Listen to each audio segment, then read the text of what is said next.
Praise the Lord. Kumusta na po kayo? Happy Sunday! Ayan, mga kausapin niyo nga po yung inyong mga katabi. Ayan, kumusta ka na kapatid? Pero wag masyadong magkwentuhan. Ayan. Kumusta ka na sa katabi mo? Kumustahin mo na po yung mga nasa likod mo? Ayan. Praise the Lord.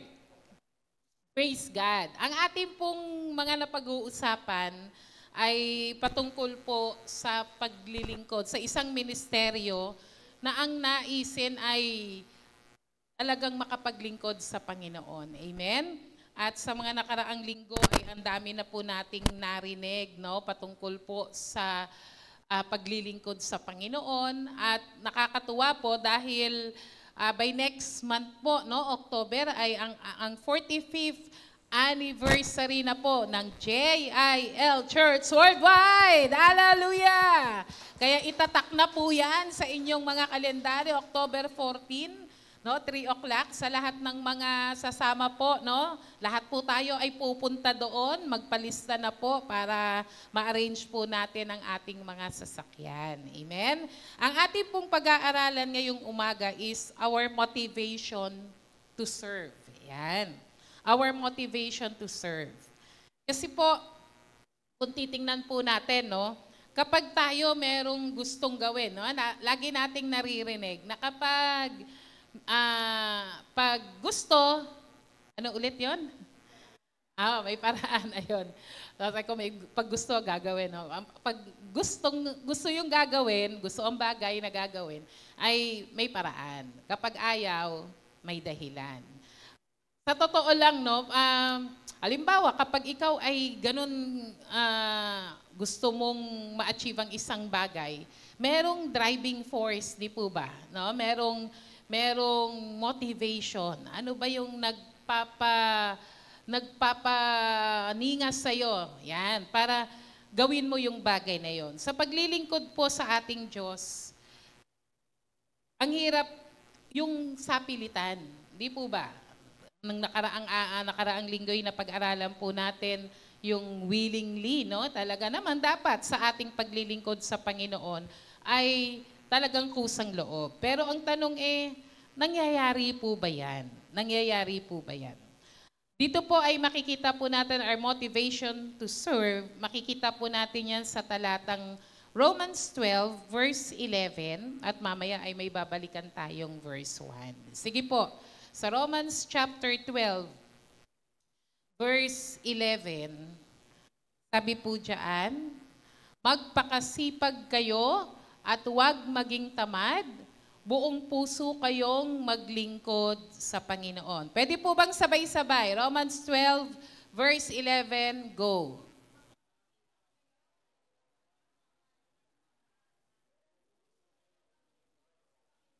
Amen. No, hindi na kailangang i-interpret. Nandiyan na lahat yung mga word. Magpakasipag, huwag maging tamad, buong puso, maglingkod sa Panginoon. Sa English naman po, no, sabi po diyan, pag ako po yung nag-aaral, kumukuha ako ng iba't ibang mga translation. Ayan. Sabi po, no, sabi diyan sa NIV, not slothful in business, o sa King James pala to, fervent in spirit, serving the Lord. Sabi naman sa New Living Translation, never be lazy, but work hard and serve the Lord enthusiastically. Meron po sa Phillips Translation, sabi diyan, let us not allow slackness to spoil our work, and let us keep the fire of the Spirit burning as we do our work for God.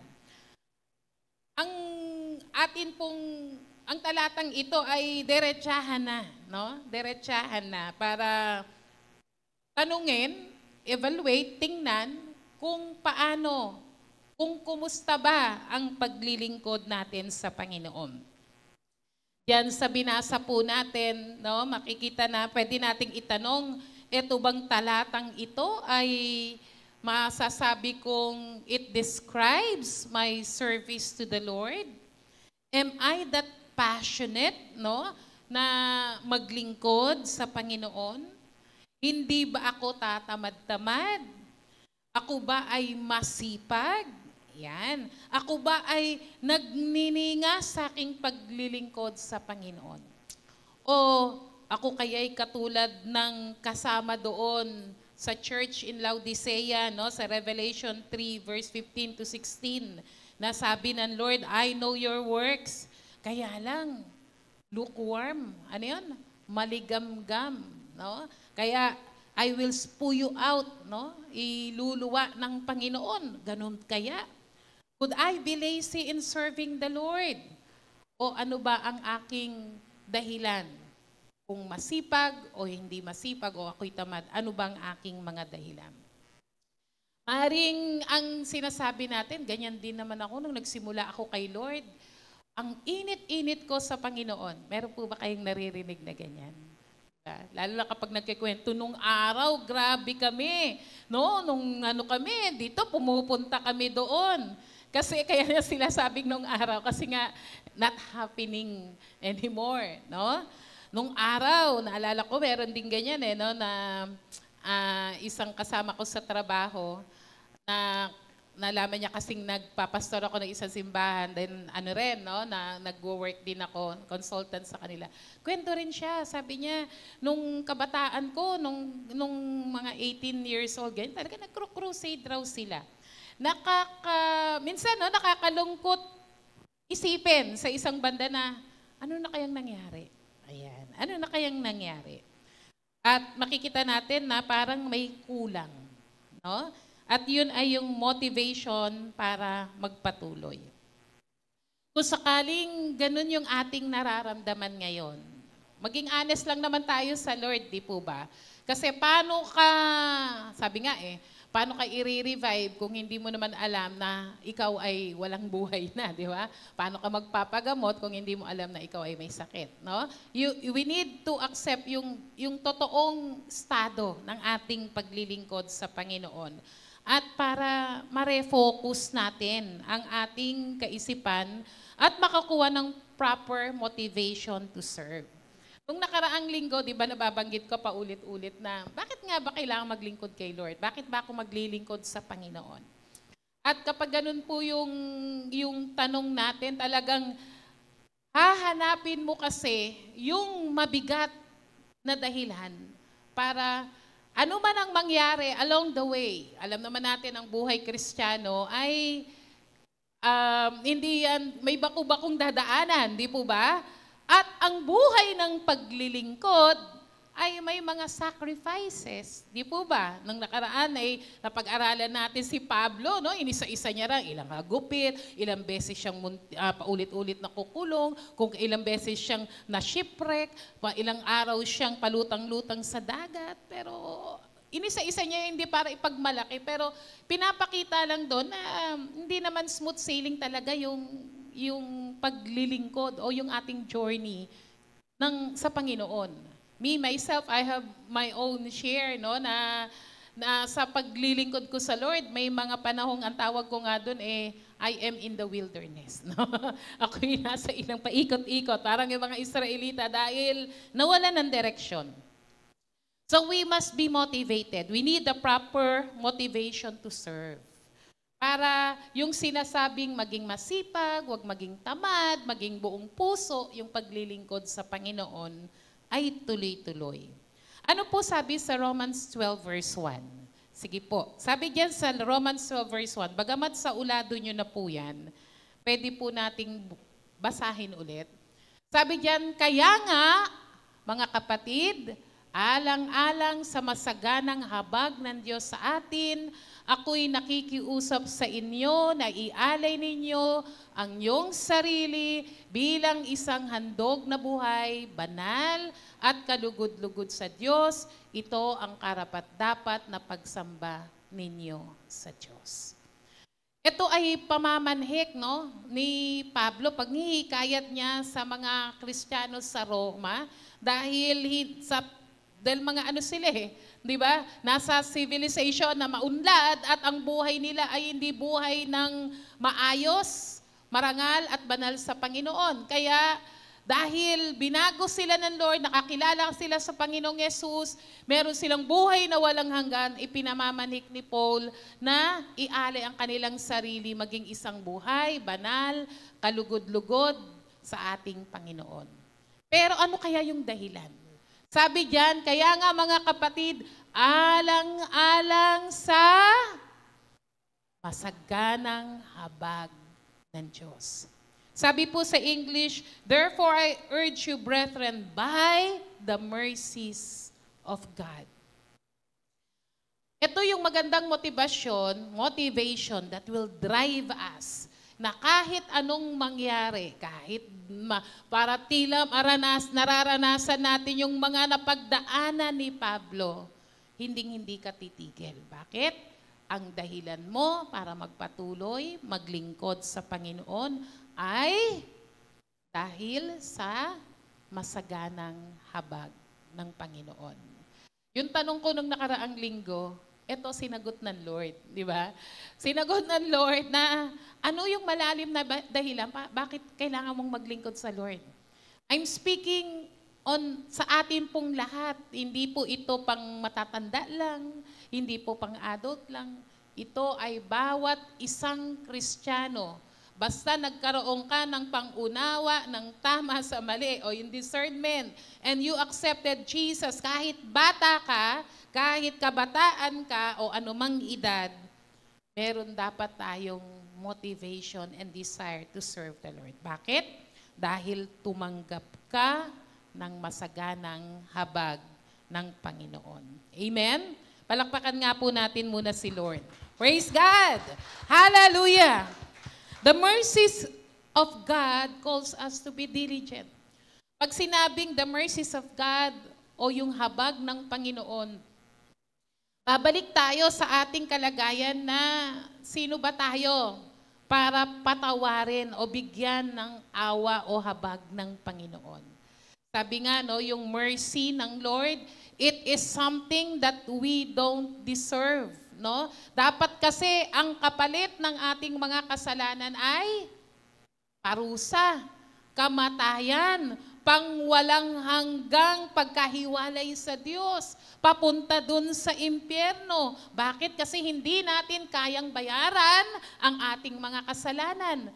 Bakit? Makasalanan kasi tayo eh. Nanadalay tayo sa ating dugo, yung kasalanan ng ating mga magulang, ng ating mga nasinaura sila mula kay Adan. At bawat salinlahi, ang mga tao'y pasama ng pasama.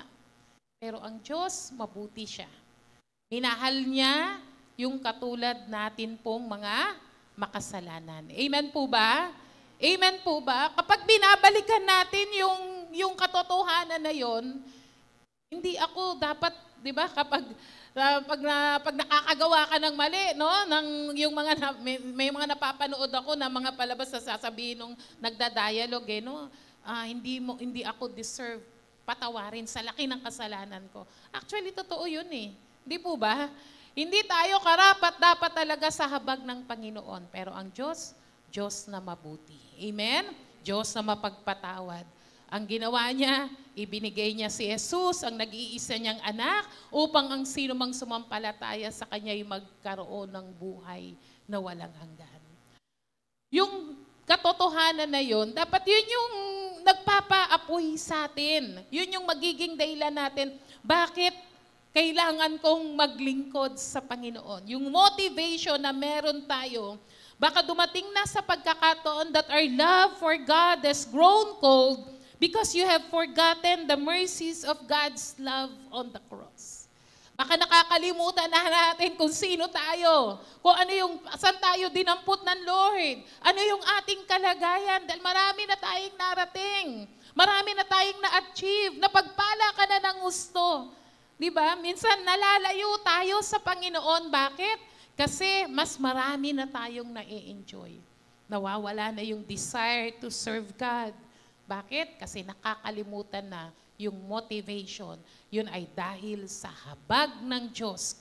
Kinahabagan tayo ng Panginoon. Dapat hindi na tayo iligtas ng Diyos. Dapat tayo yung mga tinatamaan ng kidlat. Di po ba?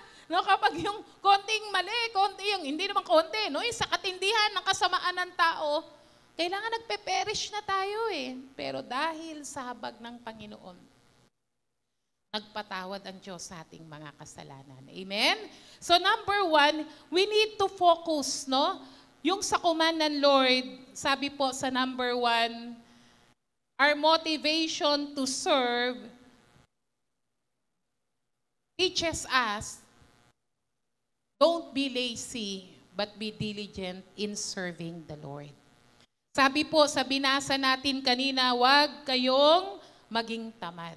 Kung ang motivation po natin ay yung habag ng Diyos na nagpatawad sa ating mga kasalanan, yung Jesus na namatay sa krus ng Kalbaryo para pagbayaran ang ating mga kamalian at hindi na tayo mapunta sa impyerno, kundi ma-enjoy natin ang kalangitan.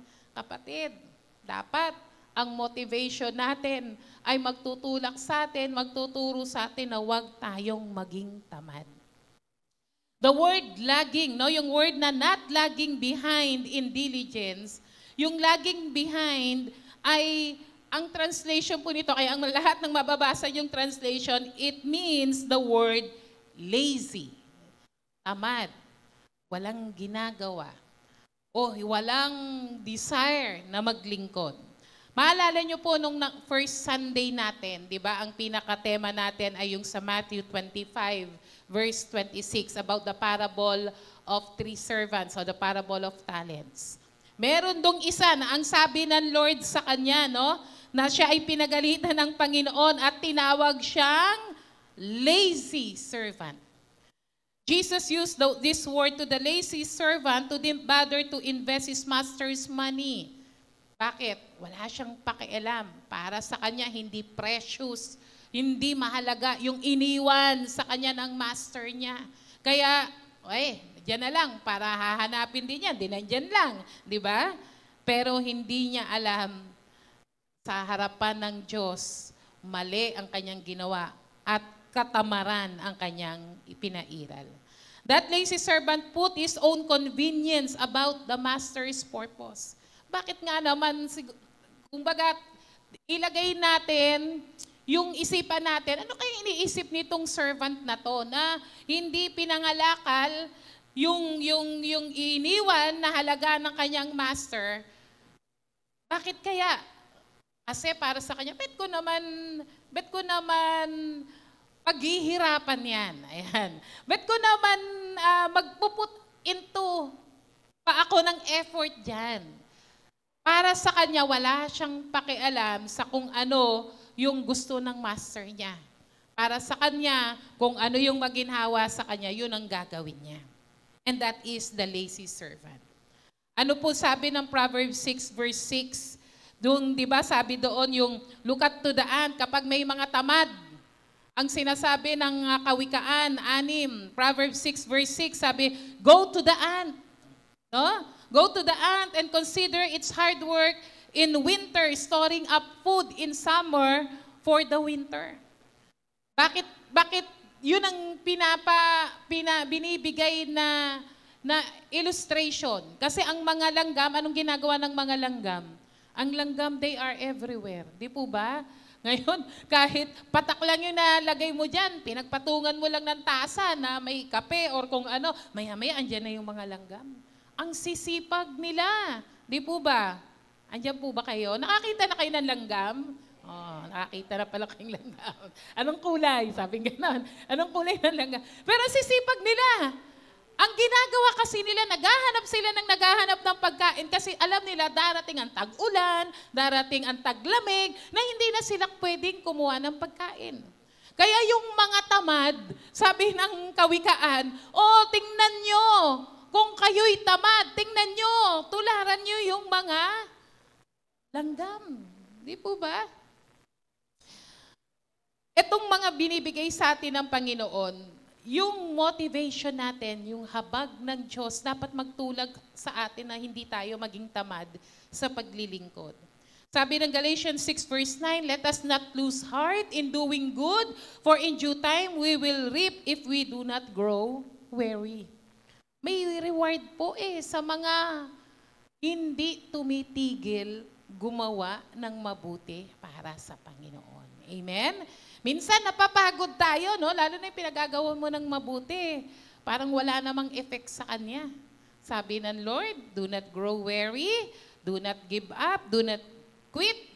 Ang paggawa ng mabuti sa tamang panahon, ikaw ay aanin kung hindi ka mag-give up.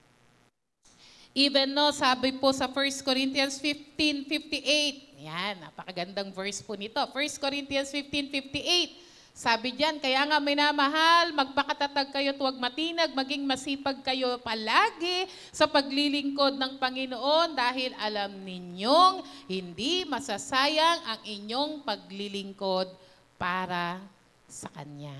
Amen? Ito po, no, may kinalaman to sa resurrection. May kinalaman po ito kung paanong sinasabi ni Pablo, don't give up. Darating ang Lord. Katulad na kung paanong nabuhay na maguli si Jesus. Tayo sa mga huling araw kasama ng mga unang mananampalatayang nawala na, tayo po'y ibabango ng Panginoon. Di po ba? Tayo po'y aangat sa ire-rapture. Pero ano dapat? Wag maging masipag palagi sa paglilingkod sa Panginoon. Bakit? Hindi nasasayang ang pagpapagal mo para sa Kanya. Amen? Palakpakan nga po natin ang Panginoon. Sabihin nyo nga po sa katabi nyo, hindi sayang ang paglilingkod mo sa Panginoon. Your labor will never be in vain. It's not wasted. Yan. Hindi yan napupunta sa basurahan. Yan. Diba? Kaya nga yung Matthew 25 pa lang, no? Pinakita na sa atin, yes, lahat ng nananatili sa Panginoon, nanampalataya kay Jesus bilang tagapagligtas, Panginoon ng kanyang buhay. Pero haharap tayo sa Panginoon. Bakit? Itetest yung ating mga gawa, no? Ano ba tawag doon? Magsusulit patungkol dun sa anong ginawa nating paglilingkod sa Panginoon. Kaya nga sabi diyan, don't be lazy, be diligent in serving the Lord. Pag sinabing be diligent, talagang pinagsusumikapan na tinitingnan niya sa kanyang sarili, dapat naglilingkod pa rin ako sa Panginoon. Do you work hard to serve the Lord? Kung titingnan po natin, if you view the work as service to the Lord, therefore do it heartily unto Him. Baka sabihin, ano po bang definition natin ng paglilingkod sa Panginoon? Of course, alam natin na kapag tayo ay gumagawa sa simbahan, tumutulong sa pag-evangelize, tumutulong sa pagpa-follow up, sa prayer, sa mga gawain, sa ating pong panambahan, yan ay paglilingkod sa Panginoon. Paano yung mga oras at mga araw na wala ka naman sa loob ng simbahan? Kung ikaw'y nagtatrabaho, kung ikaw ay nag-aaral, kung ikaw ay gumagawa sa bahay, nakakapaglingkod ka pa rin ba sa Panginoon? Sabi ng Colossians 3:23, di ba sabi diyan, kapag ikaw ay gumagawa, when you work, no, therefore do it heartily into the Lord. Sabi diyan, ano man ang inyong ginagawa, gawin ninyo ng buong puso na parang sa Panginoon kayo naglilingkod at hindi sa mga tao. So kung ikaw ay nagtatrabaho sa isang kumpanya, sa isang tao, may employer ka, at naiinis ka doon sa employer mo, hanggat ikaw, sa totoo lang, no, hanggat tayo po ay nagtatrabaho at kumukuha ng sweldo sa ating pong kumpanya o pinagtatrabahuhan, dapat patuloy po tayong magpasalamat at ipag-pray po natin ang ating mga trabaho. Sabi nga po, do not bite the hands that feeds you, sabi nga. Pero totoo po yun. Mamaya baka puro reklamo tayo kung ano-ano nang sinasabi mo, pero sumisweldo ka. Di ba? Ano ka pa rin? Kapag nagtatrabaho po natin, gawin natin ang buong husay. Bakit? Hindi mo yan ginagawa sa boss mo. Although, para rin, dahil utos niya yon, ginagawa hanggat tama, hindi ko kontra sa pamantayan ng Biblia, gawin mo. Husayan mo. Dahil ginagawa mo yan para sa Panginoon. Kung ikaw ay estudyante, mag-aral kang mabuti. Mag-focus ka ron. Dahil ang calling mo at that time ay maging estudyante. Amen? Andiyan po ba? Nagkakita ko, titingin ako ng mga estudyante rito. Galingan mo. Mas maganda kung may honors. Pero kung wala, basta ginalingan mo. Amen? Yung mga bagay na makakaistorbo sa pag-aaral mo, tanggalin mo muna yan. Kasi ang calling mo at that time, at this time, kung ikaw estudyante, mag-aral ng mabuti. Amen?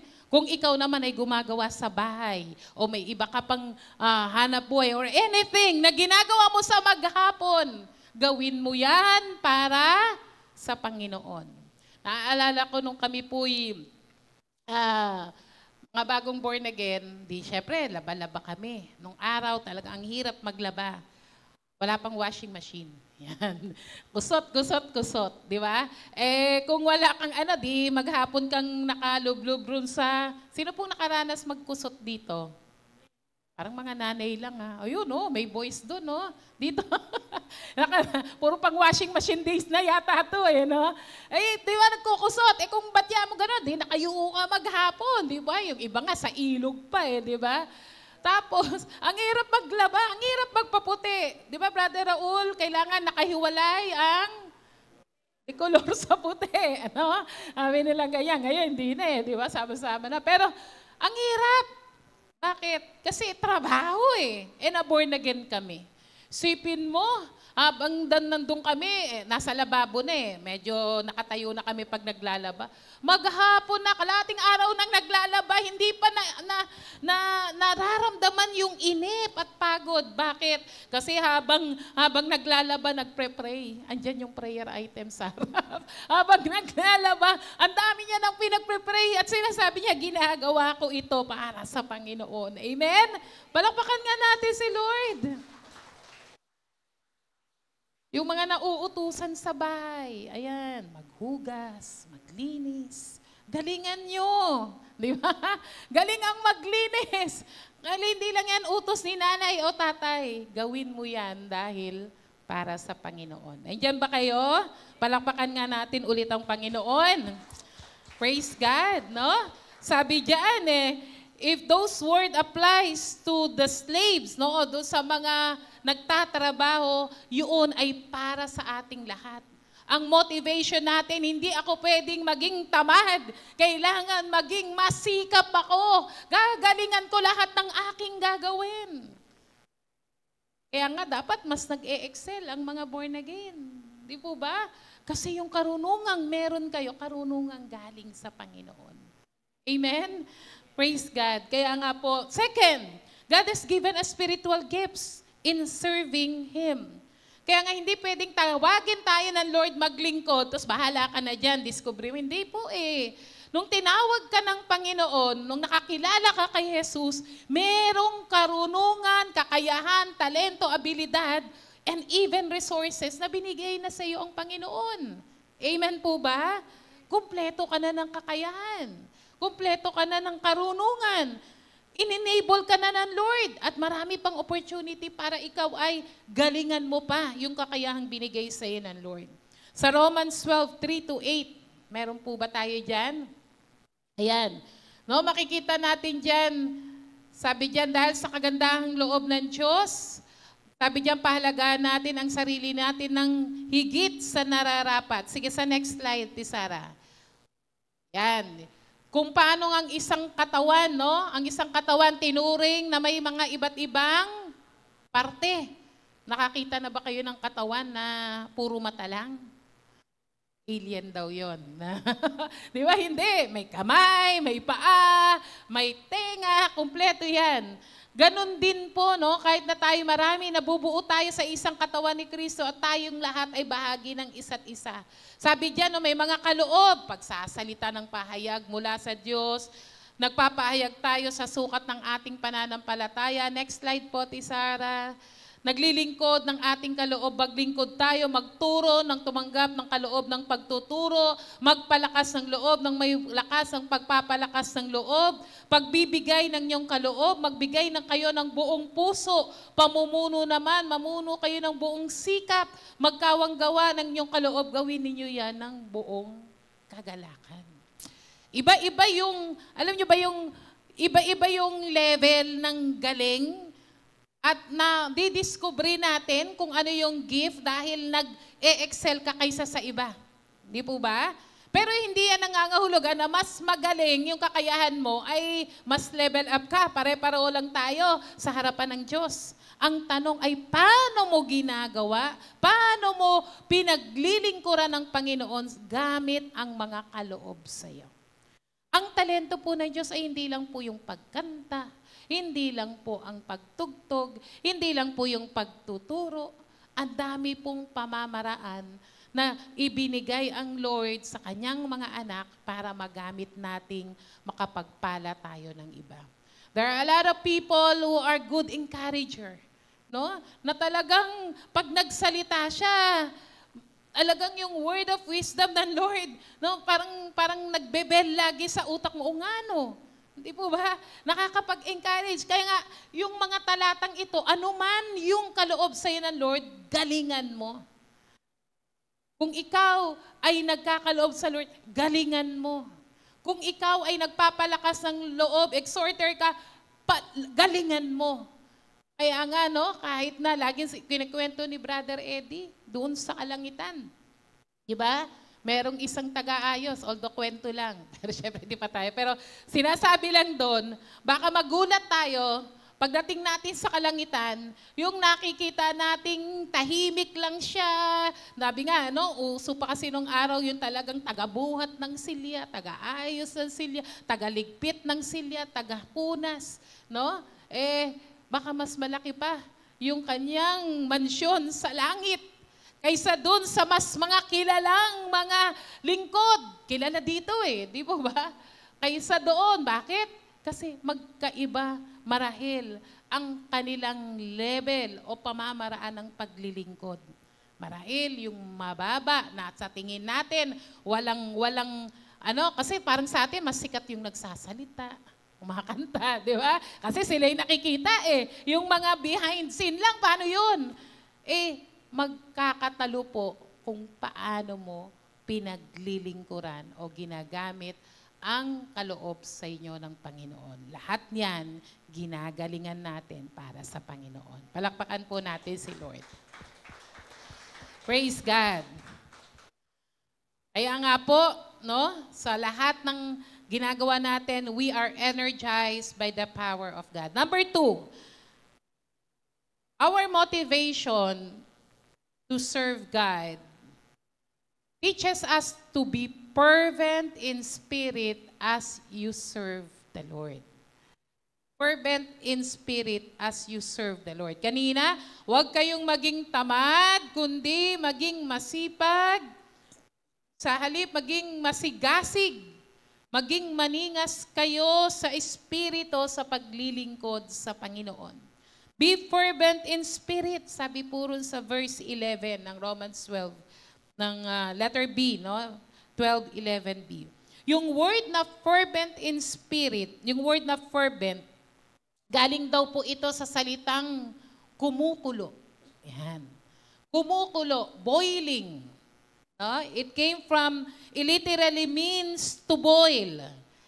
Kaya nga, nangangahulugan po, sa ibang translation, ginagamit po yung word na zeal. No? Zeal.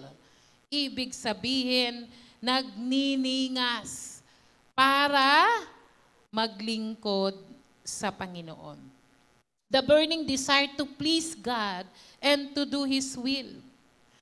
Paul is describing someone who needs, no? Hindi daw po ito nangangahulugan na sinabing fervent in spirit, nagniningas ka, talagang kumukulo ka. Ayan, parang isang kettle na mag-iinit ka ng tubig pang kape o kung saan talagang makikita mo na kumukulo, kulong-kulo. Ayan, ganyan dinescribe yung klase ng paglilingkod. Boiling, fervent in spirit. Hindi po ito yung sapilitan. Kaya nga daw, dapat nga daw po yung sa mga mananampalataya ay dapat daw po hindi volunteer. Kasi pag volunteer daw, kung kailan nila gusto, yan. Dapat ang mga mananampalataya, andun talaga yung pagkakakilala mo, kung pagkakatinawag ka ng Lord para maging servant. Andiyan po ba kayo? para maging servant, para maging slave. Pag sinabi nga pong slave, no? Ito yung wala ka ng kakayahan, wala ka ng karapatan sa sarili mo, kundi ang gagawin mo na lang talaga ay kung ano yung gusto ng master mo. Pag volunteer kasi, parang mas ano lang no? Mas kung kailan ako available, kailan ako komportable, kailan ako mas feel ko, hindi po. Dahil ang fervent in spirit, naglilingkod sa Panginoon dahil alam niya na siya ay lingkod o alipin ng ating Diyos. Amen? Number 3, sabi po diyan, huwag maging tamad, sa halip maging masigasig, maningas kayo sa espiritu na sa paglilingkod sa Panginoon. Serve the Lord in time. The mercies of God, our motivation to serve God teaches us in serving the Lord. Sige po, Sarah, doon muna. Serving the Lord in time. Maglingkod sa Panginoon ngayon na. Ayan. Serving the Lord, these simple words ay marami pong itinuturo sa atin. Letter A, all believers are called to serve the Lord. Number 1. Letter A. Number 3, letter A, all believers are called to serve the Lord. Naririnig na po natin yan palagi.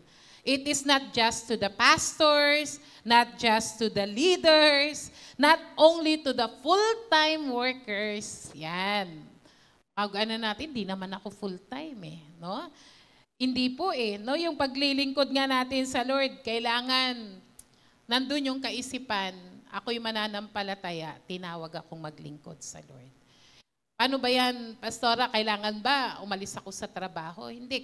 Kaya nga may basihan na tayo kanina Kung tayo yung maghapon natin, estudyante ka, gawin mo. Husayan mo bilang estudyante because you are serving God. Amen? Kung nagtatrabaho ka, husayan mo because you are serving God, not men. Amen? Kung ikaw naman ay, kung anong ginagawa mo, husayan mo. Kasi naglilingkod ka sa Panginoon.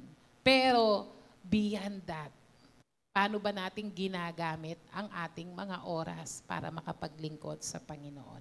Sabi po dyan, katulad nga ng katawan ng ating Panginoon, yung binasa natin kanina, every part of the body is valuable and useful to the overall functioning of the body. Ang isang simbahan, lahat po tayo rito bahagi ng katawan ng ating Panginoon na kung saan si Kristo ang ulo. Tayo po yung katawan.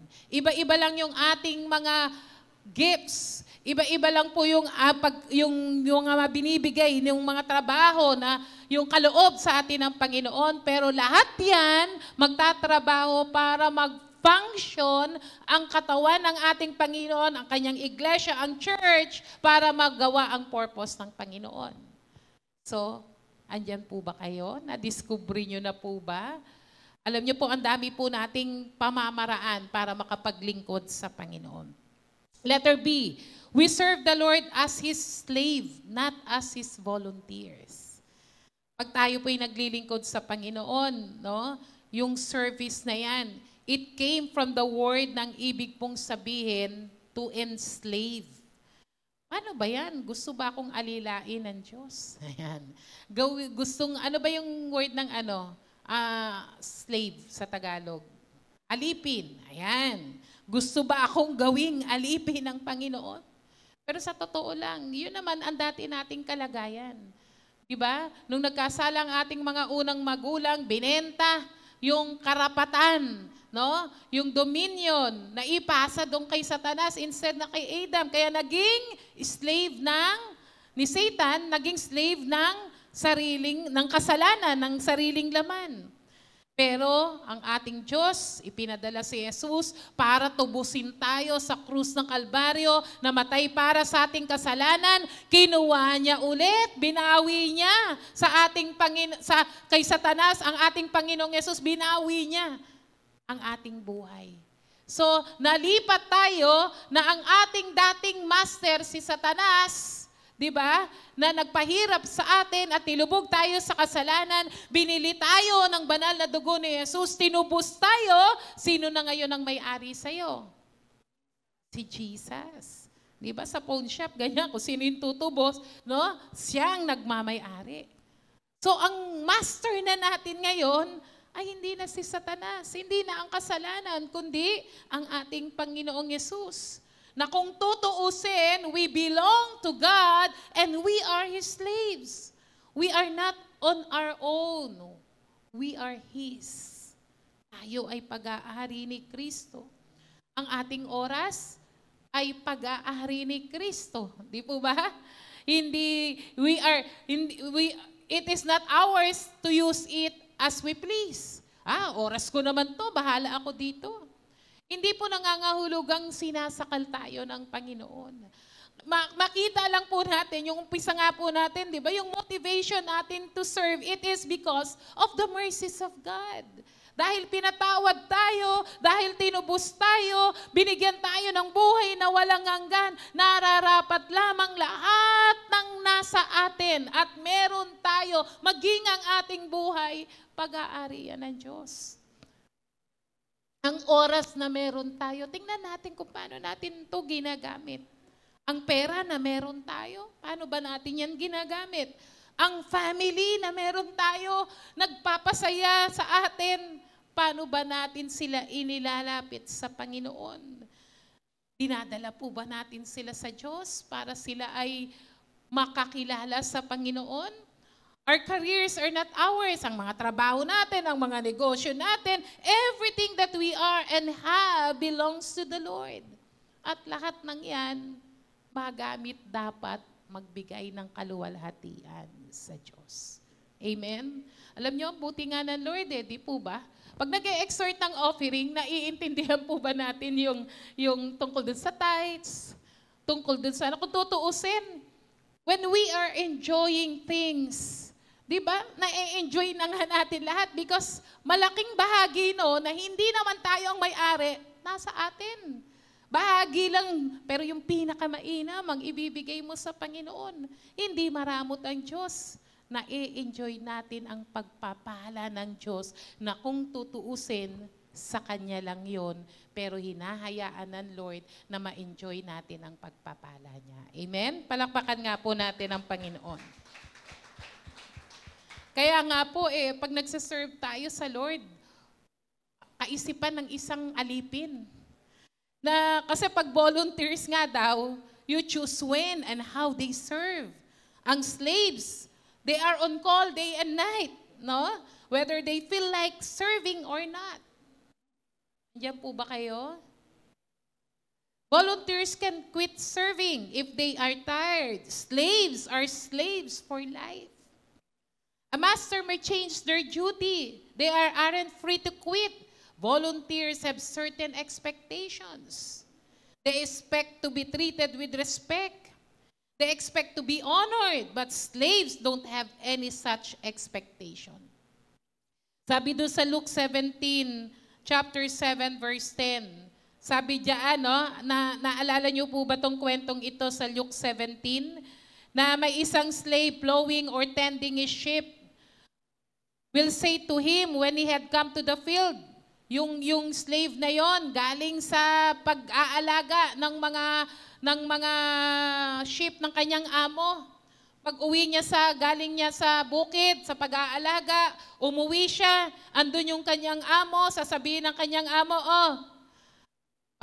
paglutuan mo ko, kakain ako. Diba? Tapos,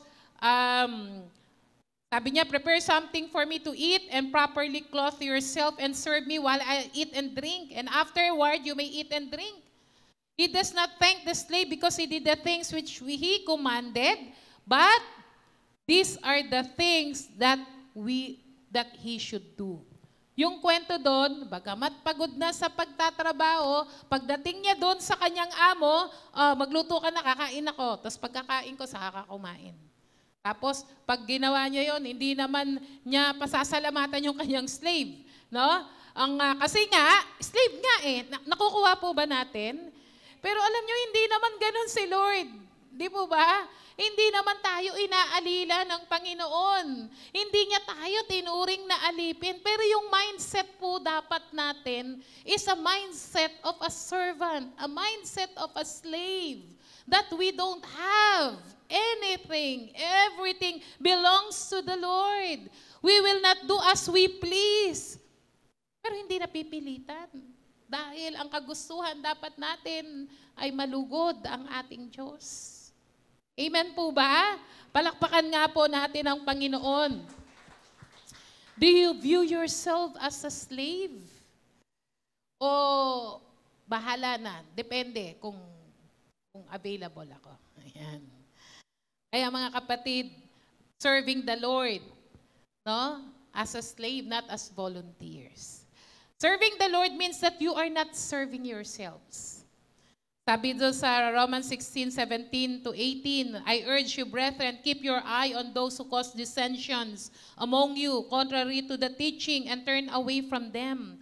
For such men are slaves, not of the Lord, but of their own appetites. But their smooth and flattering speech, they deceive the hearts of the unsuspecting. Binigyan ng paalala ni Pablo na kapag naglingkod ka sa Panginoon, hindi mo yan ginagawa para sa sarili mo. Hindi para masiyahan ka. Para hindi yung nag-aantay ka ng applaud of men. Hindi yung nag-aantay ka ng wow, ang galing. Kapag hindi ka napansin, paano na? Hindi ko naman sinasabing maging ungrateful po tayo o hindi tayo marunong mag-appreciate. Pero paano kung hindi nga? Paano kung hindi nga napapansin? Paano kung hindi nga napaparangalan? Paano kung hindi nga nabibigyan ng award or reward? Although dapat nga po tayo po ay mapag-appreciate, di po ba? Pero magiging hadlang po ba yun? Na despite nang nagpapakahirap na ako rito, wala pa rin nakakapansin? We are not serving ourselves. We are serving God. Amen? Palakpakan po natin ang Panginoon. Ipunin na lang po natin. Kasi kapag nakuha na natin dito, bawas na yun. Di ba? Lord, ipon-ipon na yan dyan ang mga reward. Di ba? Pag nagbibigay ka, no, mapapansin nyo po, no, kapag although we appreciate and tayo po'y nagre-recognize ng mga, kapag may mga project po tayo, yung mga nagkakaloob. Pero usually hindi naman po natin na binabanggit isa-isa yung pangalan. Di po ba? Pero nagpapasalamat po tayo sa lahat ng tumutulong kasi sayang, although in secret or yung pag nakakausap naman sila, nagpapasalamat tayo personally. Pero hindi natin na ina-announce kasi nga, baka mabawasan yung reward sa langit. Di ba? Praise God. We are serving God. We serve the Lord, not ourselves. Serving the Lord means that we are not primarily serving others. Ayan. Tama naman po na si Lord wala dito at ang ating pamamaraan ng paglingkod ay ang paglilingkod sa iba. Amen? Pero nag-ugat yun dahil gusto mong maglingkod sa Panginoon. Nag-ugat yun dahil sa biyaya ng Diyos, sa habag ng Panginoon.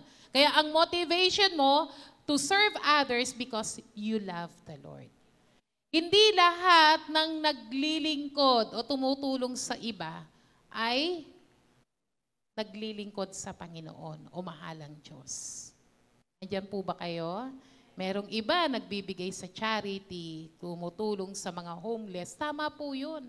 Pero, kung tutuusin, dapat mag-ugat yun doon dahil sa motivation mo to serve the Lord and then to serve others. Amen? Sabi nga, no, we are to bear one another's burden and we are to lay down our lives for another. But it is Christ whom we serve. Kasi kapag ang dahilan mo ng paglilingkod ay basta gusto mo lang makatulong, eh madi-disappoint ka nga. Baka maging man-pleaser ka pa. Dahil gusto mo, na-appreciate naman niya yung ginagawa mo. O may kapalit naman yung ginagawa mo sa kanya. Di ba sa family, minsan bagsak yung mga expectation natin kasi parang normal na lang na binibigyan ka, may natatanggap ka, o eto normal lang sa bahay. Minsan di na tayo nakakatanggap ng thank you na dapat meron, di po ba? Pero mga kapatid, Gawin natin ng buong husay dahil naglilingkod ka sa Panginoon. Amen? Serving the Lord means that we serve the one who loved us and gave Himself for us while we were yet sinners. Alam niyo po, yung Galatians 2:20, di ba? I am crucified with Christ, nevertheless I live, yet not I, but Christ lives in me. Yung buhay natin bilang mga lingkod ng Panginoon, ito na yung great motivation that we have. Because we are serving the one who loved me and gave Himself for me. Pag ito yung nagdadrive sa'yo, may Jesus na nagbigay ng kanyang buhay sa akin. May Jesus na namatay para sa aking kasalanan. Hindi niya naman ako kilala, napakasama akong tao, hindi naman ako karapat-dapat tumanggap ng habag ng Panginoon, pero ginawa niya para sa akin. Sabi ng Romans 5 verse 8, while we were yet sinners, Christ died for us. Mga kapatid, ang paglilingkod natin sa Lord, ang gawin nating motivation, may Jesus na nagbayad para sa iyong kasalanan. Hindi mo na siya kayang balikan, masuklian, no? To revert, no? Yung kabutihan niya, kundi maglingkod ng pinakamahusay para sa kanya. Kapatid, ang ating paglilingkod, walang hinahanap na kasarian, estado sa buhay, babae, lalaki, matanda, bata, mayaman, mahirap, o kung wala sa buhay, hanggat may lakas at may hininga ka, maglingkod ka sa Panginoon. Amen? Palakpakan po natin si Lord. Tayo po tayong lahat at awitan po natin ang Panginoon.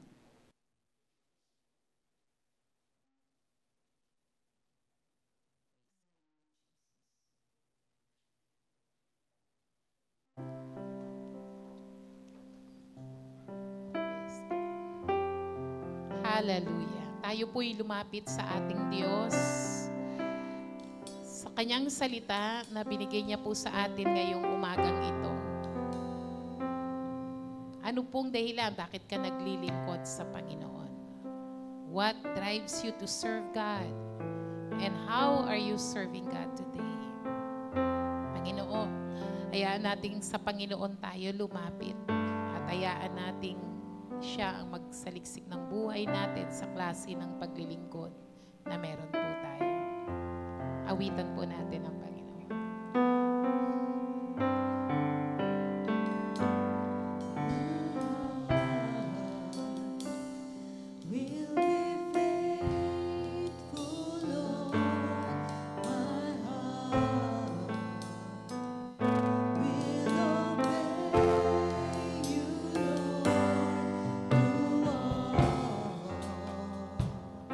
In the way you will.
Hallelujah. Maaari po ba tayong magkaroon ng sandali para hayaan natin ang banal na Espiritu ang mag-evaluate ng ating paglilingkod sa Panginoon. Kapatid, magkaroon ka ng desire to serve God. Panalangin mo sa Lord, Lord, paano ba kita paglilingkuran? Sa paanong paraan? Sa pamilya ko, sa mga tao, sa paligid ko, sa iyong simbahan.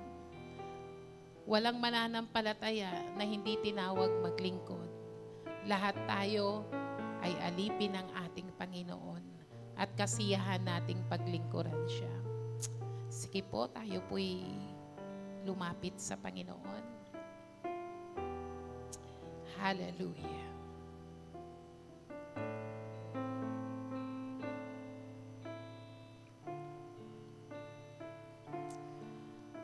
Hallelujah. Panginoon, saliksikin mo nga po ang pamamaraan ng aming buhay pananampalataya.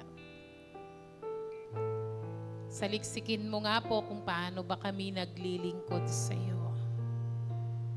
Lahat bang yan ay ginagawa namin para sa iyo? Kami nagpapakumbaba, Panginoon, humihingi po ng tawad kung kami may hindi naging masipag, hindi naging masinop, hindi naging tapat na lingkod mo, O Diyos. Dalangin ko po na baguhin mo po yung aming kaisipan na hindi po option, hindi po parang choice lang namin kung maglilingkod ba kami sa iyo o hindi. That is our calling. That what comes after you save us. Tapos mo kaming iligtas, bigyan ng buhay na walang hanggan, pinatawad sa aming mga kasalanan. Karapat dapat lang, Lord, na paglingkuran ka namin ng aming buong puso, kaluluwa, kaisipan at lakas. Panginoon, tulungan mo po kami na makapaglingkod kami sa iyo ng buong husay. Makapaglingkod kami sa iyong ministeryo, makapaglingkod kami sa bawat isa, sa mga tao, sa aming paligid, sa aming community, sa mga taong kakilala namin, Panginoon. Ma-share ka namin, Lord. Madala namin sila sa iyo at sila rin, Panginoon, makapaglingkod sa iyo, O God. Panginoon, hayaan mo na lagi kaming kumukulo na tulad ng isang tubig, fervent in spirit, serving you, Lord. Alisin mo ang katamaran, yung mga dahilan, mga excuses namin. Palitan mo yan ng totoong motivation namin. It is because of your mercy that we will serve the Lord. Kinahabagan mo kami binigyan mo ng iyong kabutihang loob at pinagpala. Lord, dalangin ko po na ang bawat isa po sa amin, alam ko pong binigyan mo kami ng kakayahan, ng mga talento, ng mga kaloob para maglingkod sa iyo. Gamitin namin yan, Lord, para kami ay maging bahagi ng pagpapalaganap ng iyong kaharian. Anumang kaparaanan in our small little ways, O God, magamit mo po ang bawat isa. At dalangin ko po na ang lahat ng naririto, kung may mga sa kanilang paglilingkod sa iyo ay dumating yung pagkakataon na parang nanlalamig, palitan mo na yun, Lord God, ng init at apoy ng Santong Espiritu. At patuloy, Lord God, na kahit anong mangyari, kahit anong dumating sa kanilang buhay, sa kanilang pagsunod sa iyo, mananatili silang naglilingkod. Dalangin ko rin po ngayong umagang ito sa bawat kapatid ko na naririto. Ano man pong pangangailangan na meron ng bawat isa, abutin mo po ng iyong mapagpalang kamay. Ang mga nangangailangan, O Diyos, ng kagalingan sa kanilang sakit at karamdaman, in the name of Jesus, I speak forth your healing towards their body. In the name of Jesus, Maging Panginoon sa mga mahal nila sa buhay. Abutin mo ng iyong mapagpalang kamay ng kagalingan. In Jesus' name. May mga nangangailangan po sa kanilang pananalapi, sa mga pangangailangan sa kanilang tahanan. Ano man yan, Lord God, Ikaw ang Diyos na nagpapala. Walang katapusan ang iyong kayamanan. Patuloy kang nagkakaloob sa pangangailangan ng iyong anak. We release the mighty blessings of Jesus, the riches of heavens to be upon you and pour out into your house, into your family, into all your needs. Sabi ng Diyos, pag inuna mo siya, ang kanyang kaharian, anumang pangangailangan na meron ka ngayon, idadagdag ng Diyos ang sagot at kaloob at pagpapala sa iyo. Panginoon, anumang pangklaseng pangangailangan, mga pangangailangan, Lord God, ng aking mga kapatid na nasa spirit, Lord God, ng kalungkutan, anxiety, depression, anumang mga bagay na nagpapalungkot sa kanila o nakakapangpahina sa kanila, O Diyos. Alisin mo ito sa pangalan ni Jesus. At palitan mo ito ng kagalakan, ng kapayapaan. Palitan mo ito, Lord God, ng kasiglahan sa kanilang pananampalataya. Huwag silang mawala ng pag-asa, kundi, O Diyos, manatili sa iyo ng Diyos na nagmamahal at kanilang mabuti at tapat na kaibigan. Maraming salamat po, Lord. Anumang pangangailangan ngayong umagang ito, Father, in Jesus' name, you have heard the prayers of your people, O God. And we believe and we receive, O God, ngayong umagang ito, ang napakaraming pagpapalat pabor na nanggagaling lamang sa aming Panginoong Yesus. Marami pong salamat. Sa iyo po namin binabalik ang lahat ng papuri, kaluwalhatian at karangalan sa pangalan ni Yesus. Amen and amen. Palakpakan po natin si Lord.